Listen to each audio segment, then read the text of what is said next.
네, 안녕하세요. 오늘도 돌아온 동백전사 아나운서 김은지입니다. 오늘은 이렇게 지나가는 봄이 아쉬워서 제가 이렇게 플라워 드레스로 송작가 TV의 분위기를 환하게 밝혀왔어요. 어떠신가요?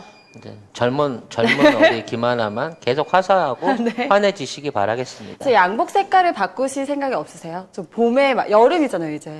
파스텔 색깔. 사실은 이제 내가 그 노란색이나 보라색 같은 원색의 양복을 한번 입어볼까라고 생각을 했는데 많은 사람들이 그걸 입으면 너무 반무대다. 가뜩이나 송 작가가 엉뚱한 얘기 하는데 네. 진실성이 없어 보일 수 있다. 이 박사 같을 것 약간 같다. 사차 느낌. 그런 게 있어가지고 네. 지금 굉장히 좀 클래식하게 가고 있는데 네. 이제 날이 더워지잖아요. 네. 이제 더 이상 이게 이제 못 입거든 더워서. 그쵸. 그래서 새 의상을 준비할 때 네. 파격적인 원색의 의상, 기대됩니다, 여러분. 은갈치라든지 여러분이 원하시는 색상을 좀 댓글로 남겨주시면 해바라기 노란색 뭐 이런 거. 송 작가님이 적극적으로 반영을 하겠다는 그런 표신 거죠? 그렇죠. 네. 반짝이도 네, 한번 반짝이도 생각을 좋으니까 여러분 좀, 댓글로 해보고 송 있습니다. 작가님 입어주셨으면 하는 색깔 남겨주시고요. 지난주에 이어서 우리가 지난주에는 거의 드라마였어요. 영화였죠. 그렇죠. 네. 막장 드라마였죠. 네네. 네, 하지만 2, 3부가 남아 있습니다. 네. 재산편이 있고요. 네네.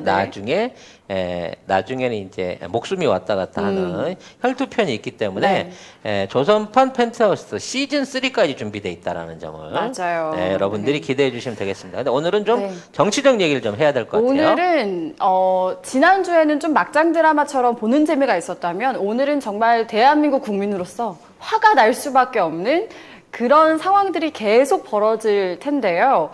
강화도 조약에 대한 이야기를 해보도록 하겠습니다. 네. 먼저 강화도 조약 다들 아시겠지만 우리가 개념 정의를 내려놓고 시작해 볼까 해요.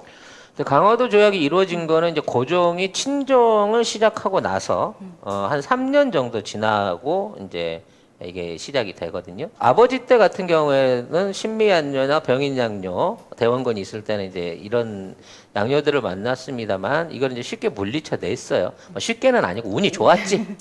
걔들이 잘 몰라서 막 네네. 모래톱에 걸리고 막 이래가지고 그래서 어느 정도 이제 우리 쪽에 대한 국방력에 대한 얘기들이 있을 때인데 자, 76년 요 시기는 고종이 직접적인 친정을 시작한 지 3년째 되는데 지난번 공부한 것처럼 그 다음 연도에 이제 권력 투쟁으로 오빠가 죽었잖아요. 의붓 네. 오빠가 민영 난리가 났죠. 네, 왜 갑자기 이름이 생각 안 나지? 네. 아무튼 그렇게 되다 보니까, 그 이후로 사실상 한 7, 8년 동안 지속적으로, 명성황후와 대원군 사이에서 쉽게 말하면 세력 다툼이 있었단 말이에요. 네. 그리고 여기를 이제 중재해 줄 수 있는 세력이 없으면서 사실상 거의 무정부 상태가 돼 있는 상황에서 요걸 알고 있었던 일본이 이 군함을 끌고 들어와서 똑같이 침입 행위를 했는데 이 앞전번하고 다른 건 뭐냐면 일본은 철두철미한 준비를 해갖고 왔다는 거죠.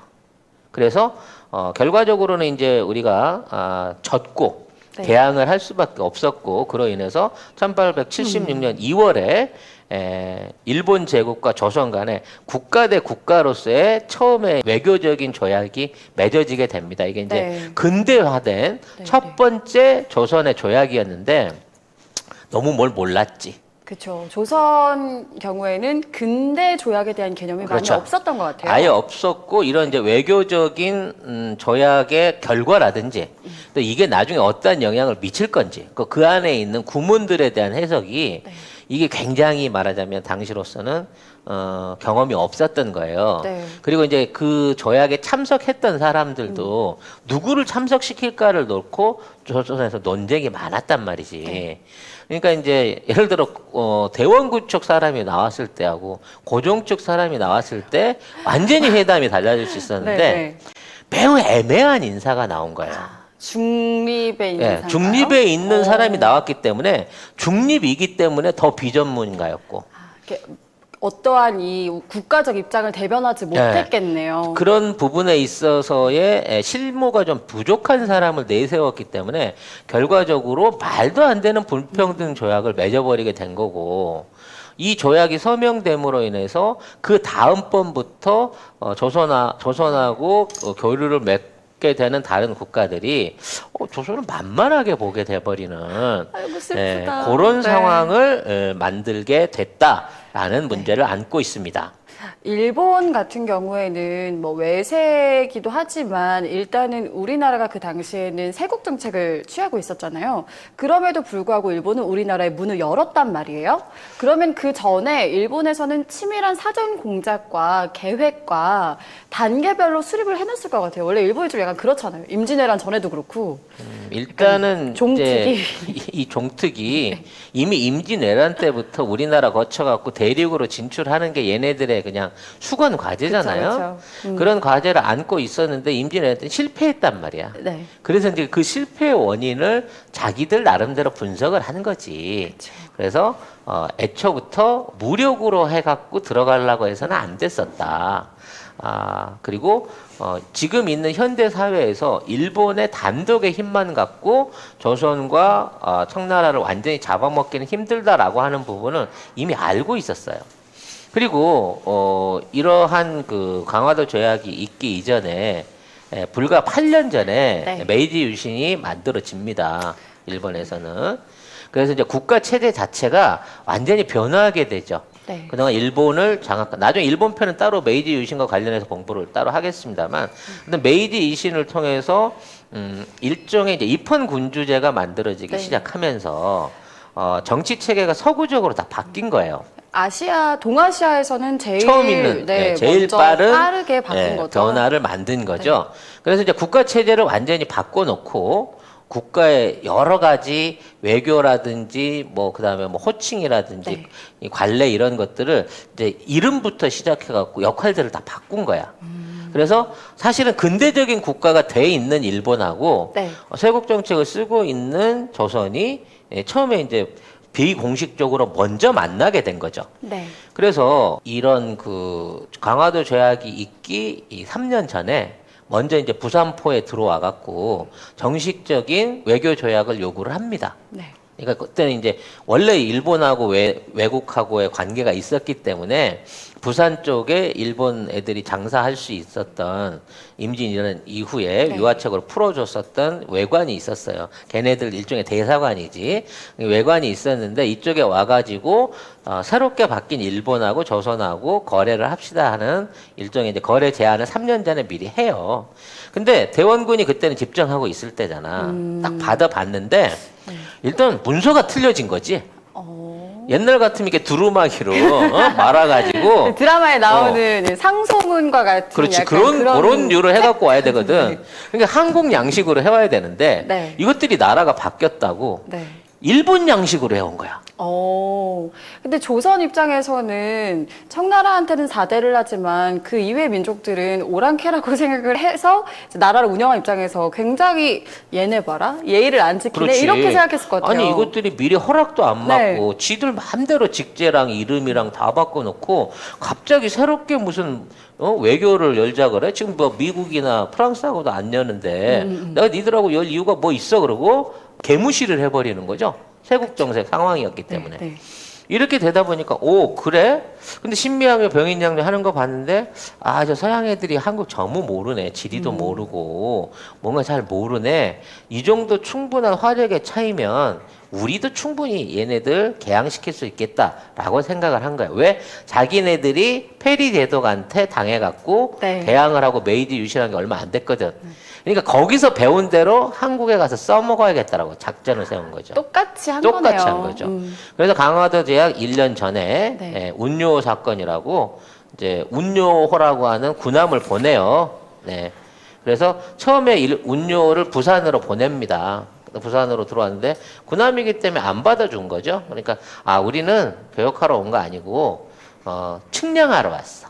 측량하러 왔으니까 우리 한번 쭉 둘러볼게 라고 하면서 거기에서 쭉 돌아서 서해안을 남해안을 돌아서 서해안을 돌아서 강화도까지 온 거죠. 강화도에 와갖고 옛날에 네. 포격하듯이 신미양 병인양한테 했던 똑같은 짓을 했는데 얘네들의 임진왜란을 통해 가지고 어느 정도 우리나라 지리라든지 어떤 물길의 흐름 이런 것들을 조선간만 알고 있었어요. 네. 전술적으로 굉장히 유리했던 거죠. 그래서 이런 무력 시위를 벌이는데 우리가 못 이긴 겁니다. 결과적으로.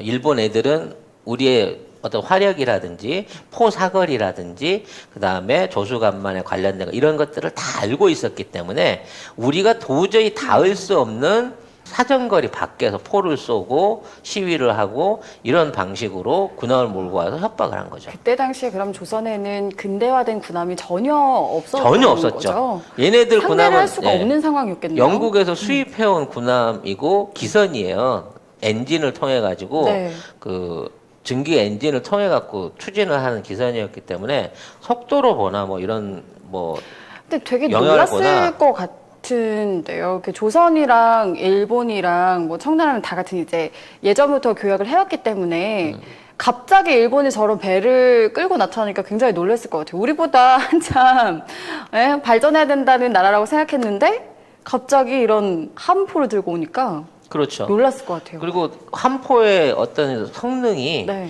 임진왜란 때 보던 그 포가 아닌 거야. 조총보다 그렇지. 조총은 상대도 안 도총이나 되는 이런 거를 하던 그 당시에 어떤 그 만만한 외병이 아닌 거야. 그리고 일단 저 함선 거대한 함선이 증기선을 움직이면서 저렇게 빨리 움직인다는 것 자체만 가지고도 네. 조선 해군이나 당시 조선의 그 구식병기에 의존하던 병사들 같은 경우에는 대항을 할 수가 없었고 그런 과정에서 민간인 희생자가 많이 생긴 거예요. 네. 그리고 이제 이러한 그 만행 짓거리들을 부산에서부터 쭉 하면서 우리가 해안선을 오면서 쉽게 말해 시위를 한 거지. 이 배가 어디 가서 뭘 칠지 모른다. 옛날에도 일본이 종종 이렇게 왜구라고 해서 우리나라를 이렇게 건드는 것처럼 계속 이렇게 생각을 해봐. 임진왜란 때 왜구는 어차피 노져야 돼. 네. 하루 노져오면 힘들어서 그 다음날 쉬어야 되거든. 얘는 안 쉬잖아요. 안 쉬잖아. 부산에서부터 포를 쏘고 시위를 하면서 서해안을 다 따라 도는데 우리 정부에서 그걸 다 봤을 거 아니야. 네. 근데 아니 저놈의 배는 쉬지도 않고 먹지도 않고 저 안에서 저렇게 빠르게 이 전체적으로 이걸 후린다. 저런 배가 5척이나 되는데 쟤네들이 맞다. 진짜 치고 들어오면 우린 못 막는다라고 그쵸. 하는 공포 분위기가 확 올라와 버린 거예요. 강화도는 바로 한양까지 갈 수 있는 통로기 때문에 네. 위기감을 확 느꼈겠죠.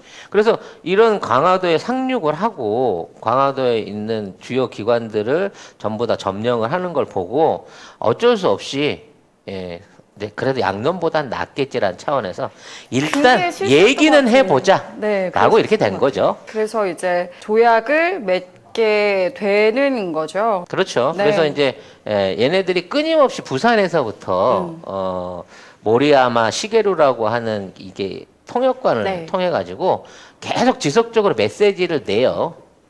그러니까 군사 행동을 하면서 지속적으로 얘기를 하자라고 계속 이제 조정을 통해서 얘기를 하다 보니까 그렇다 그러면 일단 만나는 보자라는 차원이었는데 자 문제는 이 상황을 갖다가 대책 회의를 쭉 해보니까 네.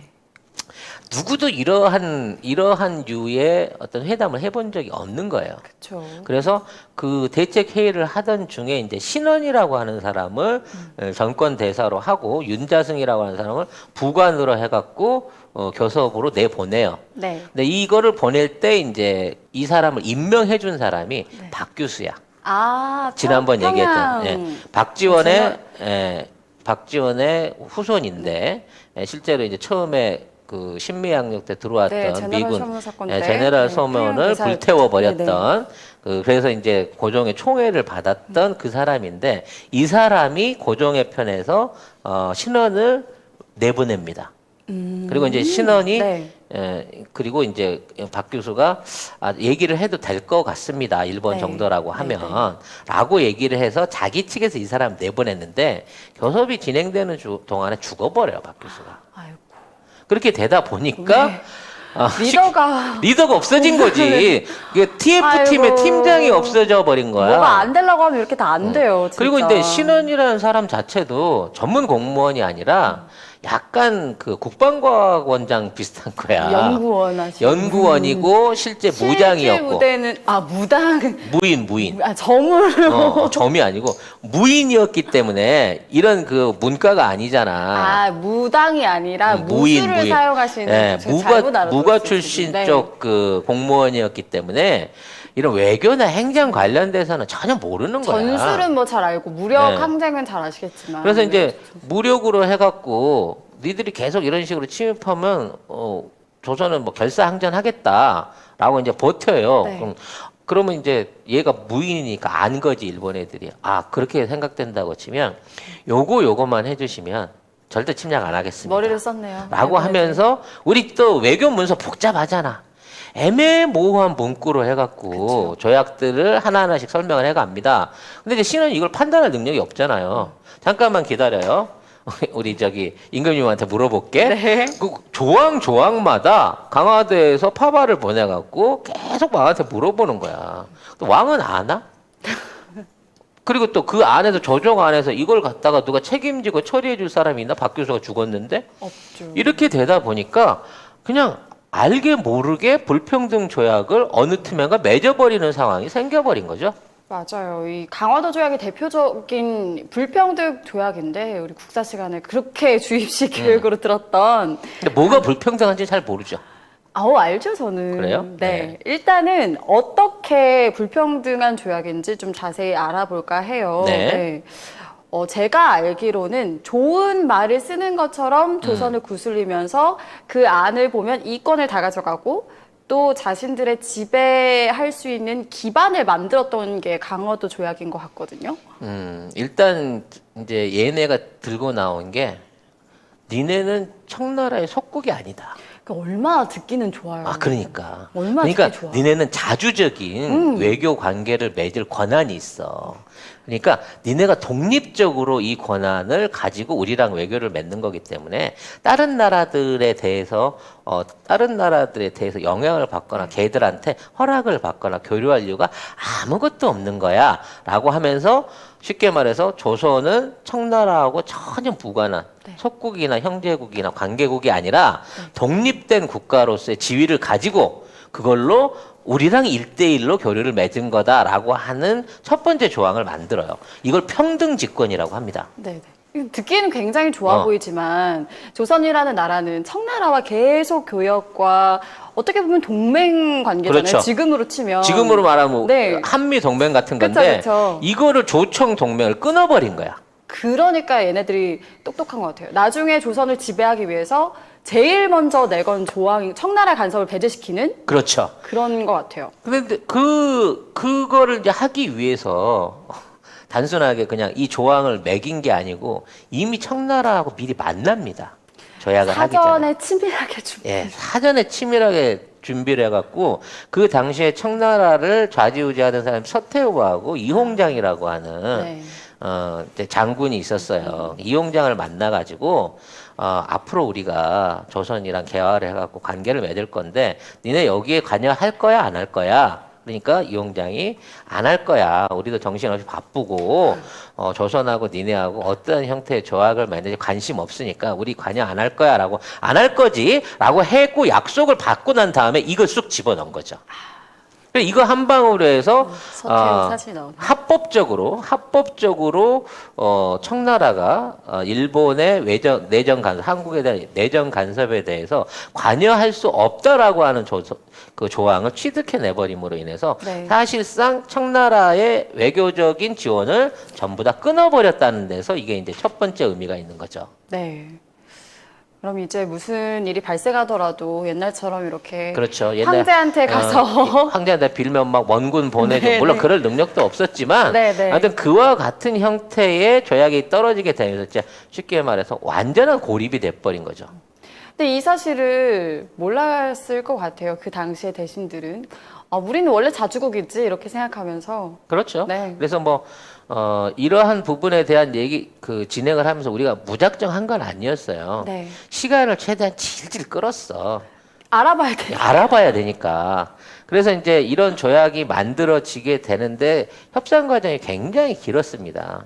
그러니까 일본 애들도 어떤 그 계속 이렇게 끈질기게 시간 끊는 데 대해서 힘드니까 빨리빨리 이걸 진행하기 위해서 지들 나름대로 이제 몇 가지 특별한 네. 조항들에 대해서는 쉽게 넘어간 부분이 있었어요. 네. 두 번째는 뭐냐면 앞으로 우리가 만난 거는 이제 사절이잖아. 둘 다 대표단이기 때문에 정식적인 그 외교 관계는 예조 판사하고 그다음에 일본에서 온 일본 정부의 외무부 대신하고 만나서 구체적인 건 얘기한다.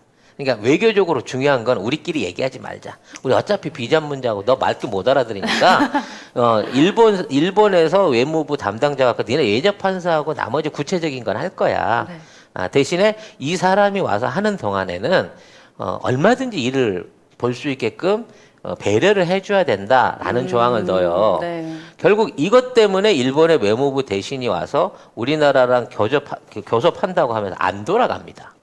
그냥 주둔해 있는 거나 마찬가지네요. 그냥 주저앉은 거지. 네. 그러니까 아까 얘기한 대로 외무부 대신인데 그냥 빈손으로 보낼 수가 없잖아. 네. 그러니까 뭐 부속 병력도 보내고 비서도 보내고 하인들도 보내고 다 따라왔을 거 아니야. 그럼 이제 얘네들이 왔으면 예를 들어 우리 비자처럼 네. 30일 있다 간다. 뭐 1년 있다 간다. 뭐 이런 기한을 정해줘야 되는데 이걸 무기한으로 해버리는 바람에 공식적으로 일본 관료들과 군인들이 무대기로 들어와서 경성에서 합법적으로 진을 치고 있게 된 거죠. 그러면 무슨 일이 발생했을 때 바로 달려가서 고종과 달려간 게 안 나가요.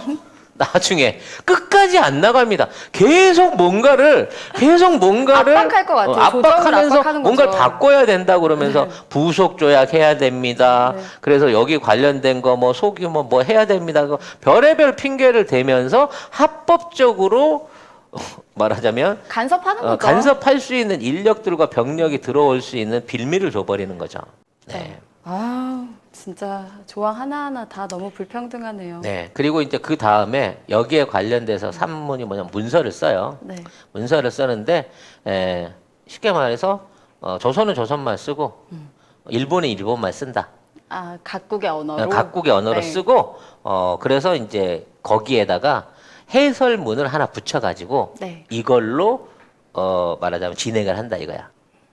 이게 어찌 보면 합리적인 것 같지만 근데 이 해석하는 놈이 자기 그 주관을 곁들여서 해석하면 그렇지. 이 해석하는 놈이 우리 편이면 괜찮은데 일본 편이 일본 편이면 이 새끼 쓰는 대로 유리하게 결정이 나버리는 거야. 그럼 우리 아하고 네. 쟤들 어하고 분명히 다른 거거든. 근데 이 내용을 갖고 나중에 번역을 하면서 이걸 조작해가지고 야, 우린 그렇게 얘기 안 했잖아. 아니 그거는 니네들 문서에 써진 거고 원래 우리가 번역한 문서 이거 가지고 하기로 한 거잖아. 번역을 니들이 그렇게 해놓고 못 알아들어서 그런 걸 어쩌란 말이야. 요렇게 갈 수 있는 여지를 만들어버리는 거죠. 우길 수 있는 여지를 만들어. 우길 수 있는 여지를 만드는 거고요.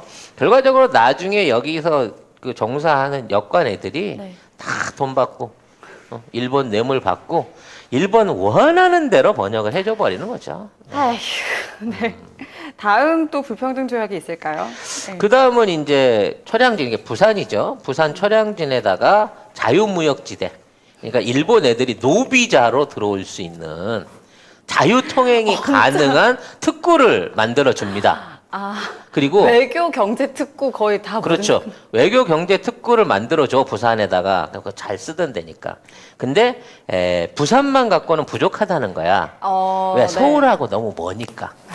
그래서 서울에 가까운데 항구 2개를 이렇게 5개 지역, 그러니까 경기, 충청, 전라, 경상, 함경 5개 중에 우리가 선택하는 2군데를 추가로 개항을 해줘야 된다는 조건을 엽니다. 이제 말로는 우리가 고를게요. 경기, 충청, 전라, 경상, 함경 중에 고를게요 했는데 어디다가 하겠어. 당연히 한양이랑 가까운 당연히 항해에 가까운 제물포 네. 인천에다 한 네. 거죠. 그리고 또 한 군데를 어디다 했는 줄 아세요? 원산에다요. 네. 원산에다가. 지금도 김정은이 요트 타고 있는 그 원산에다 합니다. 그러니까 얘네들은 애초에 이 두 항구를 열 때 생각을 다 한 거죠. 서울의 영향력을 가장 미치기 좋은 항구는 인천, 네. 제물포. 그 다음에 청나라나 러시아로 대륙으로 진출하기에 제일 좋은 항구는 원산. 네. 이거를 알고 있었다는 거예요. 아, 그래서 부산과 진짜? 제물포와 원산을 열어버림으로써 네. 사실상의 우리나라 삼면의 바다에 전부 영향을 미칠 수 있는 개항을 성공을 시킨 겁니다. 네. 아, 진짜 머리를 소위 말하는, 이렇게 말하면 안 되지만 되게 얍삽하다 하잖아요. 근데 이제 이런 내용들이 네. 처음에 봤을 때는 굉장히 겸손하고 뭐 공정한 것처럼 그쵸. 사기를 치는 거죠. 속내가 따로 다 있는 거잖아요. 미리 네. 계획해 놓고. 그리고 다음 또 보면은 그 다음에 이제 6번째 조약이 일본 배가 네. 그냥 지나가. 사전에 허가를 안 받았어. 입항 허가라든지 교역 허가가 없는데 태풍을 만났네? 네. 식량이 떨어졌네? 그러면 무조건 들어갈 수 있는 거예요. 무슨 이 말도 안 되는 그러니까 사전에 허락이 없어도 우리 배에 지금 식량이 떨어졌어 그러면 이 항구들에 원래는 다 저기로 오기로 허가를 했거든. 받아야 허가를 되잖아요. 받아서 오기로 했는데 비상사태잖아. 이머전시에만 들어가는 게 매시야. 상시야 그냥. 그 핑계만 대면 들어올 수 있는 권한을 열어줘 버리게 이건 되는 거의 거고. 뭐 자유죠. 그냥 자유를 준 거죠. 우리가 급하다고 오기면 되잖아요. 지금 배 안에 사람이 지금 위급해서 들어갈 게 하면 들어가는 거고. 그렇지. 아니 갑자기 애를 낳아야 돼요. 네. 그래갖고 들어왔더니 산모가 없어. 이래도 상관없는 거야. 아무튼 이런 조약을 만들어 놓고 거기에 관련해가지고 네. 거기에 관련해갖고 얘네들이 쓰는 돈. 이게 급하게 들어가니까 돈이 없을 수 있잖아. 네. 일단 한국 측에서 대준다. 그러니까 이게 경제적 침탈인 것을 이게 너무 특혜해 몰랐던 준 거죠. 거지. 대신 나중에 갚는다는 조건이 있어. 안 갚았잖아요. 그러니까 일단 들어와서 쓰면 이 한국 관청에서 일단 먼저 선불로 해주고 네. 왜 이머전시로 왔잖아. 나중에 돌아와서 갚을게. 이모전 씨가 왜 이렇게 많죠? 이모전 씨가. 네. 뭐 이런 방식으로 이제 한 거고요. 그 이외에도 이 전체적으로 이 조선 전체를 왔다 갔다 해야 되니까 조선 전반에 대한 토지 측량이나 해안 측량을 하는 거를 허용해야 된다. 라는 부분도 있었고요. 이제 나중에 거기에 이제 그거보다 심해지면 이제 구간쯤 이렇게 가면 네. 이제 무역을 하다가 피치 못하게 갈등이 네. 생겼을 때는 네, 그 정부적으로 끼어들지 마라. 개인들 일이니까. 네. 일본 애가 우리한테 들어와가지고 사기를 치거나 눈탱이를 치더라도 당국이 나서지는 말자. 저 이 조항에 관련돼서 이렇게 배웠던 게 생각이 나는데 나중에는 경제적으로 우리가 먼저 이렇게 수탈을 당하는데 일본에서 상인들이 들어와서 고리대금을 많이 해서 우리나라 서민들을 되게 수탈을 많이 했다고 들었어요. 이제 그 얘기는 조금 이따 진행을 하지만 아무튼 이 조항의 그 최대의 악점은 뭐냐면 일본 애들이 우리나라에 들어와서 사기를 치거나 범죄를 네. 저질러도 우리 법으로는 처벌을 못 하는 거예요. 근데 이게 너무나 큰 사건들의 발단이 됐을 것 그렇죠. 같아요. 네. 나중에 이제 그 명성황후 명성- 시해 네, 사건 네, 네, 때도 제가, 네. 우리 쪽에 관할 재판권이 없어가지고 걔네들 다 풀어주는 거고 결국은 나중에 무죄방면이 돼버리거든. 지금도 미군이 우리나라에서 범죄를 저지를 경우에는 처벌할 수가 없어서 상당한 많은 이태원 살인 사건도 그렇고 그런 일들이 일어나잖아요. 그렇죠. 그 당시에도 똑같은 거였어요. 네. 그 심지어는 이제 이 치외 복권 권한을 이 항구에만 제한을 했거든. 이 항구 안에서 범죄를 저질렀을 때만 그렇게 하자고 했는데 다른 데서 저지르고 항구까지만 들어오면 자동으로 치외 복권이 돼버리는 거예요. 이런 아주 이런 가평잣 같은 이런 조약이 어디가 있냐고. 네.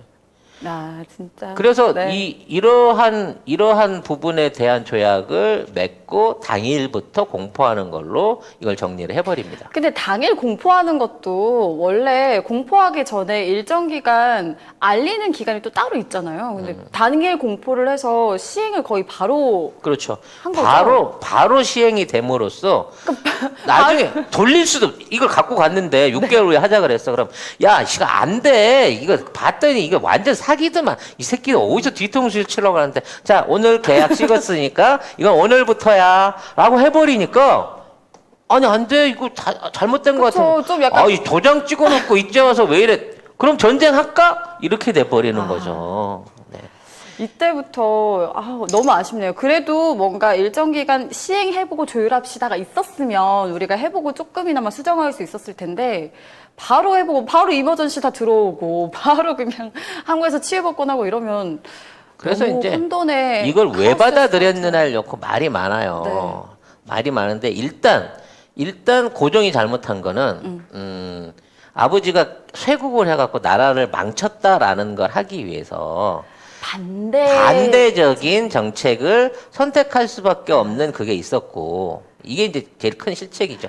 능력이 그리고 없으면 약간 모르는 건 하지 말아야 될 거 아니야. 어? 그리고 약간 아버지의 반대에서 문을 열고 싶긴 한데 일본이 그냥 만만한 상대라고 생각했을 것 그렇죠. 같아요. 왜냐하면 네. 오랫동안 일본을 봐왔기 때문에 저 외놈들 저거 뻔하지 뭐 이렇게 생각을 해. 만만히 봤는데 얘네들이 그렇게 만만한 애들이 아니었다는 거고. 몇백 년에 걸쳐서 두 번째는 이런 내용을 조약을 성립할 때 이용장한테 물어봤다는 거예요. 청나라에. 지들이 기댈 수 있는 건 그나마 선배 국가인 도와줄 수 있는 이용장한테 이걸 보냈는데 아까도 얘기했지만 미리 포섭을 당했거든. 일본 측에서. 선제적으로 근데 지금도 우리가 외교를 할 때 일본의 외교 수를 보면 그렇지 않아요? 그렇지. 약간 종특이에요. 미국한테 미리 다 네. 뒷침 발라놓고 나서 야 미국이 이렇게 하라잖아. 그냥 위안부 서명해. 그냥 군사 보호조약 해. 나는 모르지만 미국이 하래서 하라는 거지. 근데 지들은 이미 다 손봐놓은 이렇게 거거든. 비해서 이렇게 이렇게 그래서 박스 보내고 이용장이 뭘 얻어 처먹고 이거에 대해서 고종한테 해도 괜찮아. 뭐 보니까 뭐 웬만큼 기본은 돼 있는데 뭐 이렇게 권유를 했는지 모르겠지만 이 권유가 사실 제일 크게 먹혀들었다는 거죠. 아이고 세상에. 그리고 이제 네. 당시에 일본 애들이 이 군함 5척 갖고 부산에서부터 남서 해안을 거쳐갖고 무력시를 한번 했잖아요. 네. 그러니까 또다시 임진왜란 같은 전면전이 일어난다고 치면 야 이번엔 피해가 말도 못하겠구나. 나 이러다가 또 선조 할아버지 꼴 나는 거 아닌가.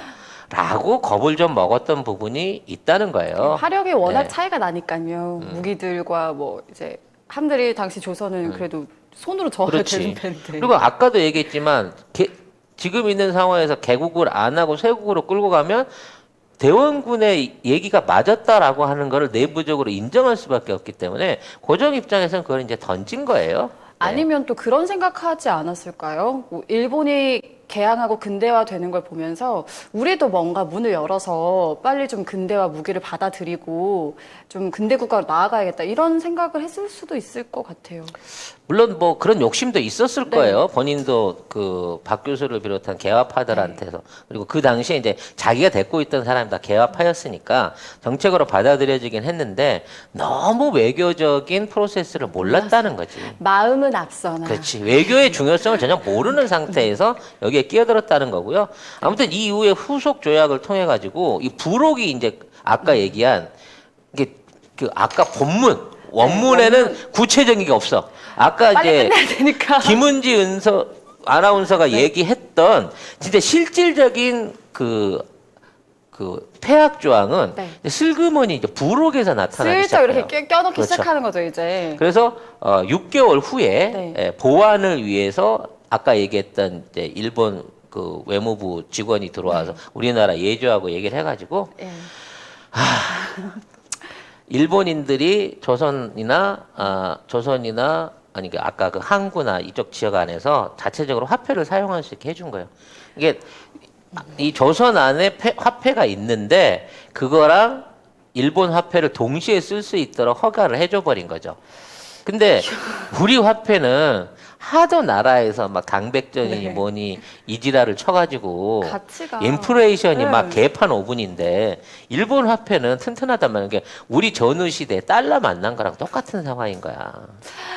아이고. 그럼 우리 시민들이 어떻게 했겠냐고. 네. 오히려 일본 돈을 더 땡겨서 받았겠지. 그래서 이제 수탈이 경제적 수탈이. 그렇죠. 그러니까 일본 애들이 우리나라랑 무역을 하려고 하면 실제 물건을 들고 와야 되잖아.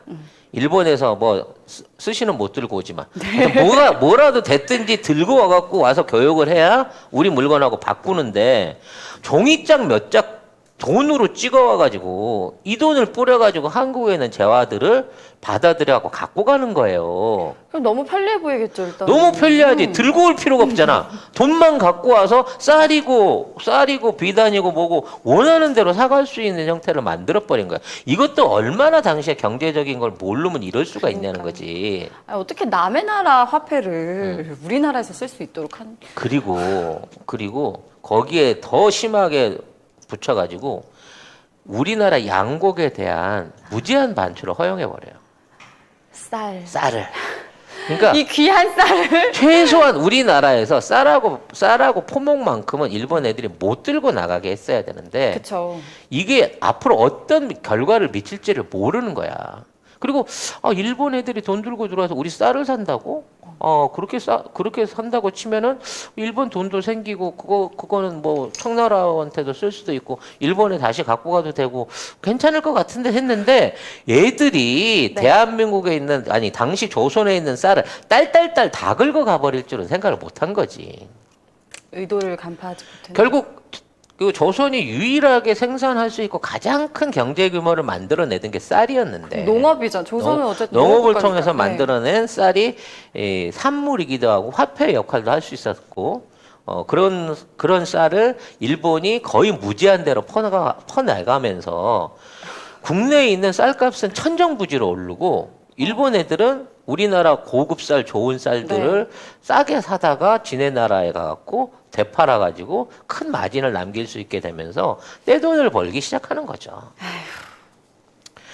결국 뭐 이런 방식으로 해갖고 진행을 하던 것 중에 이제 심지어 무슨 그 무관세. 이게 제일 그러니까 다 어이가 없지만 어쨌든 무관세라는 거는 수출입 상품에 대한 무관세를 나라와 만들어내게 돼요. 나라가 교역할 땐 기본이잖아요. 관세라는 건. 이 무관세를 통해 갖고 우리나라 쌀들을 싸게 사다가 남겨 먹은 것도 있지만 그 당시 일본에는 네. 그 영국산 이게 산업혁명 그쵸. 기계가 짜준 네. 엄청나게 많은 모직, 면직물들이 면직물. 있었어요. 예. 모직물들이 그 당시 이제 양털로 주로 땄으니까 네. 이 엄청난 모직물들을 기계적으로 쌌을 거 아니야. 그러니까 일본 애들이 도자기나 뭐 이런 거 주고 팔아가지고 그걸 갖고 있었단 말이지. 이거를 갖고 들어와서 한국에다 엄청 비싸게 팔았어. 아휴. 그러니까 처음엔 비싸게 안 팔지. 네. 처음에는 한국 거랑 이게 조선 거랑 이거랑 똑같은 가격에 팝니다. 근데 손으로 짠 거하고 이게 기계로 짠 거하고 우리나라 가격이나 품질 비쌀 수가 여인들 없잖아. 이렇게 손으로 힘들게 이렇게 하나둘씩 이렇게 그렇지. 배 짜듯이 짜는 그 보름 짜갖고 한 필 해갖고 네. 오는데 얘네들은 기계가 짠 거 3시간, 4시간 만에 짠 걸 갖고 왔는데 또 품질은 저쪽 게 더 좋거든? 기계가 아무래도 이제 아무래도 잘 짜잖아? 그러니까 그걸로 해갖고 똑같은 가격에 파니까 한국 거 모직이 안 남아나는 거예요. 그러면서 전부 다 수입 모직으로 바뀌어버립니다. 이렇게 바뀌어간 수입 모직을 가지고 나중에 이제 한국 모직이 없어지고 나면서 가격을 점점 올리기 시작하는 거예요. 그러니까 처음에는 10원 하던 게 나중에는 160원. 나중에는 500원까지, 50배까지 가격을 올려버려요. 근데 없으니까 그 돈을 내고 사야 되는 거고 천정부지로 진짜 거기서 만들어지는 어마어마한 폭리가 나중에 한국 경제 그러니까 조선 경제를 결국 망가뜨렸고 이러한 의복 복지에 대한 국내 경제 붕괴 그리고 이걸로 인한 이제 외국 자본의 침탈은 갑자기 칭찬하기 싫은데 전후에 삼성이 제일모직을 만들어 가지고 실제 이 모직물로 일본의 제품 그 수입 제품들을 100% 대체할 때까지 지속적으로 계속 이루어집니다. 그래서 그 당시에 이러한 모직물들을 전담해서 수입하고 납품하던 데가 TK, PK예요. 대구 경북이었습니다. 그래서 걔네들이 돈을 엄청나게 벌었고 그들이 결국은 일본 걸 팔아야 되니까 네. 친일파가 될 수밖에 없었고 네. 그렇게 얻어진 자본들을 가지고 결과적으로 나라를 팔아먹는데 일조를 할 수밖에 없었다는 거죠. 네. 네. 그래서 강화도 조약 이후 조선의 경제가 이제 완전히 무너져 내렸다고 하는데요. 어떤 일들이 실질적으로 벌어졌을까요? 일본 입장에서도요, 메이지 유신이라는 걸 해봤어. 그래서 갑자기 이 훈도시 입던 놈들이 양복 입고 네. 서양식으로 이제 이 변신을 해본 거란 말이지. 근데 서양식으로 변신을 해가지고 국제 무대에서 처음 데뷔 무대, 시험 무대가 조선이었어. 근데 너무 손쉽게 이겨버린 거야. 그렇죠.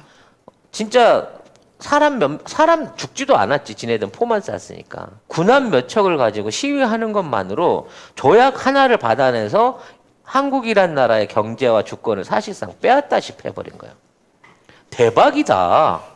이거구나. 네. 이 전략으로 프로세스로 나가면 청나라도 나중에 가능성이 있겠다. 동남아시아도 네. 다 가능성이 있겠다. 이게 제국주의의 어떤 그렇지. 발단이 되는 거죠. 이 메이드 유신한 지 6년밖에 안 되는 초짜한테 우리가 당하면서 이 외놈들의 어떤 자신감과 사기와 목적을 어마어마하게 뻥튀기를 해줘 버린 거야.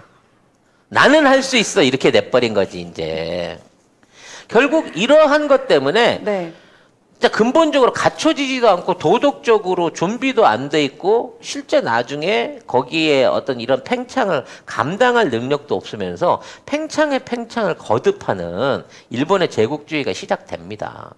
그렇게 되기 위해서는 엄청나게 많은 자본이 필요하거든요. 네. 그중에 일부는 우리나라에서 수탈해서 조달을 했지만 또 이것도 다 얘네들도 지네들한테 가르쳐줬던 나라. 영국이나 네덜란드에 깔려있는 유태인 자본들을 바라다 이직거리를 하게 되는 거예요. 그래서 유태인 자본의 침탈을 통해 가지고 일본도 사실은 군국주의의 폭주 상태로 가버립니다. 그렇죠. 통제를 안 해준 거야. 네. 더해. 니들 잘해. 러시아하고도 전쟁 한번 해봐. 청나라하고도 해봐. 이거를 시켰는데 해보니 이겼거든. 야, 이거 뭐 세계 진짜. 대패도 거뜬하네. 네. 어? 참 저는 아직도 러일 전쟁에서 일본이 이겼다는 게 그 이길 수밖에 없는 것도 영국이 정보나 뭐 여러 가지 줬겠죠. 자금이나 네. 그다음에 군함 돈 내려오게 수출이나 하려고. 이런 걸 통해 가지고 이걸 다 시킨 거예요. 그러니까 일본이 이제 우리 수탈해서 잘 먹고 잘 살았을 것 같지만 제국주의 팽창을 시작하게 되면서 국가 GDP의 50% 이상을 계속 전쟁에다 쏟아붓습니다. 일본 서민들도 죽을 맛인 거예요. 물론 미쓰비시라든지 뭐 이런 일부 재벌들 단체들 막 생기고. 뭐 왕가하고 연결돼 있었던 일부 기득권층은 떼돈을 벌었을지 모르지만 서민들은 죽을 맛인 거야. 뭐 이렇게 일을 많이 시키지? 이렇게 되는 거지. 계속 전쟁하고 뭐 나중에는 여러분들 다 아시겠지만 진주만까지 태평양 전쟁까지 그렇죠. 쭉 이어지잖아요. 그러니까 결과적으로 그 모든 것들이 일본이 자의적으로 판단하고 결정했다고 볼 수가 없는 거예요. 왜? 얘네는 성숙도가 없었거든. 지금도 그렇지 않아요. 맞아. 그때 전쟁에 지고 나서 지금도 거의 비슷한 꼴이야. 거의 뭐. 야, 지금 요즘 스가 뭐 일본 하는 꼴 바이든한테 햄버거 얻어먹고 단품 먹고 저 꼴 당하는 거 보면 별로 다르지 않아. 이게 다 꼭두각시 짓거리를 한 거예요. 그렇기 때문에 얼마나 이게 중요한 것인가를 하는데 거기서 우리 외교가 좀 더 똘똘해갖고 아니면 우리 국가가 좀 더 이런 것들을 좀 알아봐가지고 야무지게 대처하고 있어야 되는데. 그럼 일본의 제국주의도 없었을 거고 동아시아 또는 2차 대전이라고 하는 이 큰 역사적 비극이 없었을 거란 말이야. 이게 동아시아 100년 전쟁의 시작은 우리가 일본을 제어 못했기 때문에 생긴 거야. 어쨌든 일본은 맞아요. 섬이니까 이 중앙으로 진출하기 위해서 제일 먼저 거쳐야 하는 관문이 그렇죠. 우리나라잖아요. 근데 그 관문을 거쳐야 되는 그 어려운 사실은 일본이 저기 삼국시대 패망 이후에 우리나라 후손들이 건너가 가지고 나라를 세운 이로 원토 회복 이게 한반도 돌아와 보는 게 평생의 소원이었거든. 우리가 그걸 2000년 가까이 잘 막아놓고 있었어. 근데 아씨 우리 펜트하우스 그 3부자 때문에 아버지 며느리 너무 약간 아들 얘네들 때문에 하필 요때 엮이면서 너무 쉽게 너무 어떻게 보면 어이없이. 그렇죠. 차라리 대원군처럼 이렇게 전면전을 하는 한이 있어도 우리가 외놈한테 우리 강산 우리 외교 안 맡긴다 그랬으면 또 달라졌을 수도 있다니까. 물론 청나라를 우리나라가 먼저 잡아먹어버려. 아니요. 이용장을 먼저 우리가 어. 우리 편으로 만들었으면 어땠을까요? 그것도 좀 생각해 볼 수 있는 문제긴 한데 그 부분에 너무 대한 가만히 얘기를 있었어. 너무 이제 우리가 너무 이쁘기 때문에 사실 이제 여기에서 오늘 얘기는 뭐 이 정도 정리를 네. 하고 여기에서 그러면 청나라의 당시 상황과 역할은 어땠나? 우리나라하고 사실상 5,000년 가까이를 붙어 살면서 뭐 몇 번 다투기는 했지만 자주 다투긴 했지만 네. 그래도 어찌 갔거나 공생공정의 역사를 해오던 청나라가 왜 망했나? 라는 부분에 대한 게 우리의 역사의 비극이기도 하지만 맞아요. 사실 임진왜란 때 선조가 그 당시 명 황제한테 손을 빌려갖고 임진왜란을 덮었던 것처럼 청나라가 좀 똘똘했으면 그러니까요. 우리가 일본한테 이렇게 먹히도록 일본이 중국한테 전쟁을 걸 수 있도록 허용 안 했을 거거든. 그러니까 어쨌든 그 당시에 동아시아의 질서의 패권은 청나라가 가지고 그렇죠. 있었기 때문에 세계 최고의 부국이었으니까. 네, 이게 나중에 뭐 이제 우리가 알아보겠지만 청일 전쟁에서 청나라가 질 거라고 그 누구도 생각을 안 아무도 했다 그래요. 생각을 못했어요. 네. 아무튼 그런 청나라가 어쩌다가 우리나라도 못 지키고 결과적으로 지나라도 못 지킬 정도로 쇠약해졌나? 네. 왜 그 쇠약의 운이 하필 우리 고종하고 대원군 별로 안 시대하고 우리나라 별로 안 엮였나? 이게 뭔 일이고 왜 양쪽 나라가 다 이 꼴이 된 날 이해하려고 하면 네. 그 시기 때 청나라의 상황을 이해하는 것도 중요합니다. 요 청나라의 상황도 펜트하우스 버금간다고 이제 이거는 규모가 크지. 이거는 좀 약간 우리 근데 아. 스토리는 좀 우리보다 좀 진부하긴 한데 네. 등장인물이 많아요. 화려하죠, 여기. 그리고 이 세트 규모가 커. 그 차이일 뿐이야. 그러면 오늘은 네. 여기까지 정리를 하고 자 다음 주에는 서태후와 이용장으로 대표되는 네. 당시 청나라 몰락의 이유 네. 그리고 그 몰락이 우리 조선에 미친 영향에 대해서 다음 시간에 한번 얘기를 해보겠습니다. 다음번에는 중국 얘기로 찾아보도록 하겠습니다. 다음 시간에 뵐게요. 네, 함께해 주신 여러분 감사합니다.